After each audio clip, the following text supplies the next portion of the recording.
struggle with Remembrance Day service. I appreciate the sacrifices that soldiers have made to protect my freedoms and to keep the world a safer place. However, one of the primary functions of soldiers is to hurt/kill others. How do we reconcile thanking someone for killing/hurting someone else, and how is God good with that? Okay. Yeah, this is not an easy question to answer. As you may know, I joined the Royal Canadian Navy, and I touched on this issue at the Remembrance Sunday worship service last year.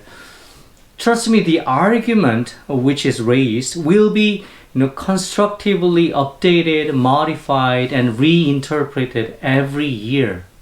So please check my sermon for Remembrance Sunday last year if you are interested. Let me answer the question directly. The questioner may have some struggles to accept the Remembrance Sunday worship service at church. I want to make clear two things. First, in the Remembrance Sunday worship service, we do not praise their killing spirit, but the sacrifice they had to face on behalf of others. God in the Old Testament worked with God's people such as Moses, Joshua, Samson, Deborah, Elisha, King David, and many kings in Israel. And most of them were warriors and soldiers, and they killed somebody.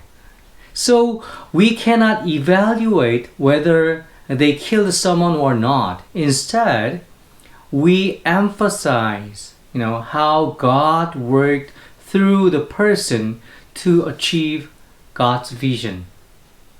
And second, in the Remembrance Sunday worship service, we mourn the dead and the tragedy that human had to pass through. In fact, our young men and women in the church served and died during World War I and World War II. We do not praise NATO's victory, but reveal humans' unintelligence, greed, and violence, and recall God's calling that encourages us to be a channel of God's peace. Friends, have your questions and embrace them throughout your faithful life. But don't be too disturbed. I hope I showed you a small path to God and to understanding the true meaning of Remembrance Day worship service at church today. Okay, that's that. And see you next time. Bye-bye.